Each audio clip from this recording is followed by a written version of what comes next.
Hi guys, and welcome to another video. So on this one I kind of wanted to do a kind of basic starter house, but have it as a little bit nicer than the kind of standard, really small, really cheap looking standard houses that you actually get in The Sims 4 or The Sims 3 or any of the other kind of Sims games.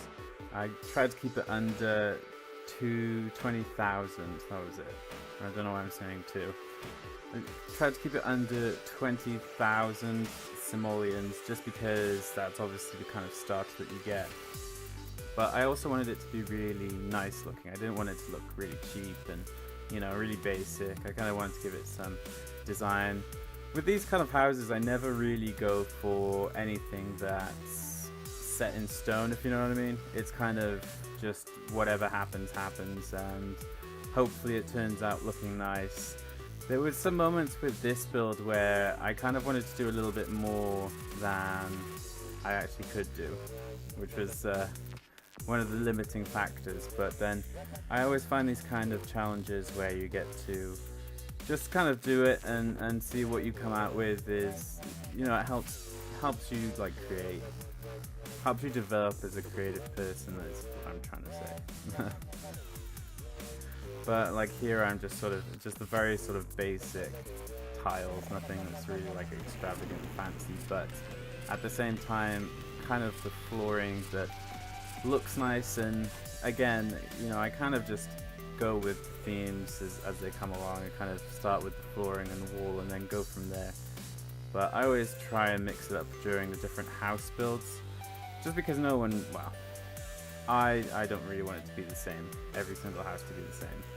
And you know, that's part of the fun of having like creative options, is to experiment and see what you come out with. Like with this, I kind of wanted them to all be the same wallpaper and all the same flooring, and then I kind of thought, well, you know, I didn't really think the wallpaper looked that nice, so I kind of changed up a little bit. I think I left it as the same flooring though. And it's just, with this kind of house build, it was just the constant reminder that I've got to keep it under a certain amount of simoleons, which, you know, 20,000 is okay, but it's not much. It is a fully furnished house though, so, you know, it's 20,000 simoleons that you don't have to worry about, you know. You've got everything, you've got the furniture. So this house, I was originally going to do it for a 2-bathroom and 2-bedroom, and then I decided to stick it to a 1-bathroom and a 1-bedroom because it was getting way too expensive.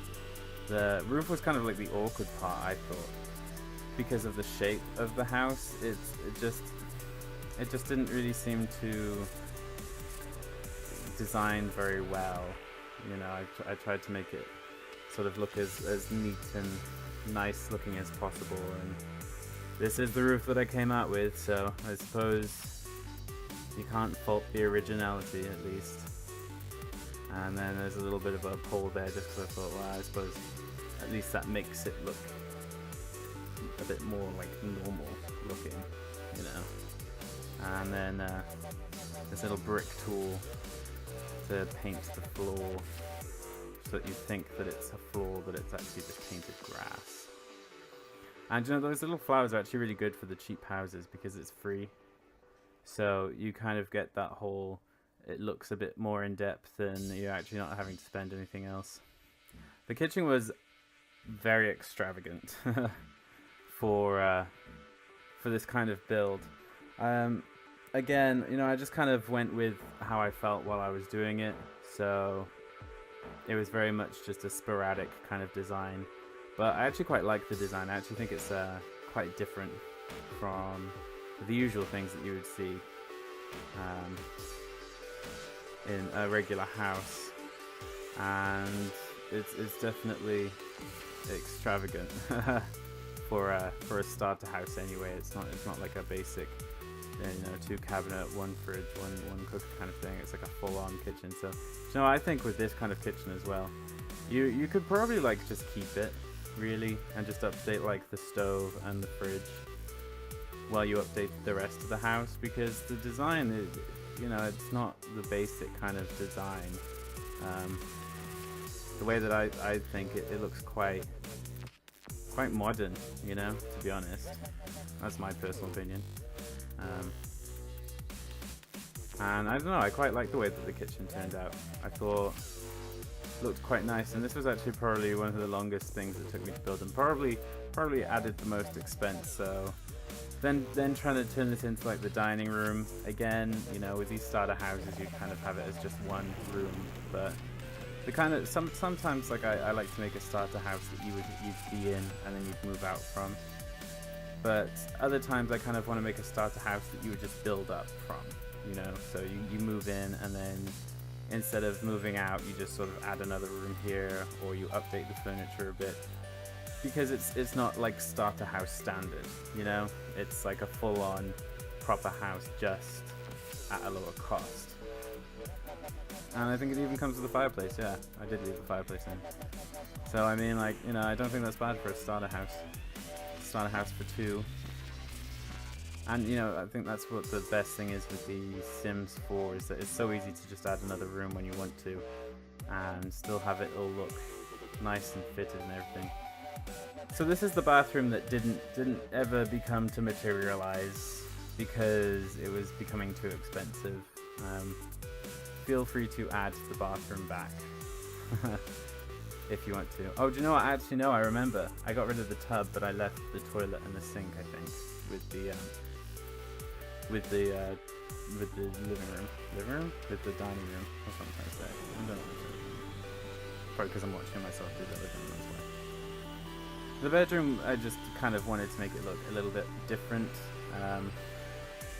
It is in no way glamorous, you know, but I don't think anyone expects that with a starter house. It just sort of has the colours and the wallpaper. The bathroom's quite nice for a starter house, I think. It's individual tub and shower. But again, it's got all the sort of lower end, basic kind of, yeah. So I did kind of just shorten it a bit, and managed to make it into at least a 2-bathroom and a 2-bedroom. I mean, I'm pretty much done with the inside now. I think it was just a little bit of the ground outside, just to sort of jazz it up a little bit, and then lighting that I had left to do. Yeah. Also, by the way, if you want to download this house or any others, there is the link in the description to my page on thesims4.com, and you can download any of these houses and share them if you feel like you want to, which would be great for me. Thank you very much. You know, with the outside, I kind of wanted it to have that sort of Sims 1 Bobbin. Oh god, I can't remember the other one name. The newbies house, you know, with the 2 deck chairs, but I don't know if I even got rid of one in the end. And the lighting, I always love doing the lighting because I feel like it's just what makes the graphics and everything stand out even more. Again, I had to be quite tactical with the lighting because the price was coming up and up and up. So again, I think I managed to get it like looking decent enough, but I did have to usually like swap a lot of things. I try and keep it varied with the lights, so I just didn't want it all to look the same. But we are pretty much done here. Thanks for watching, guys. Subscribe if you have not, and don't forget to share the channel to help it grow. And I will see you in the next video. Bye, guys.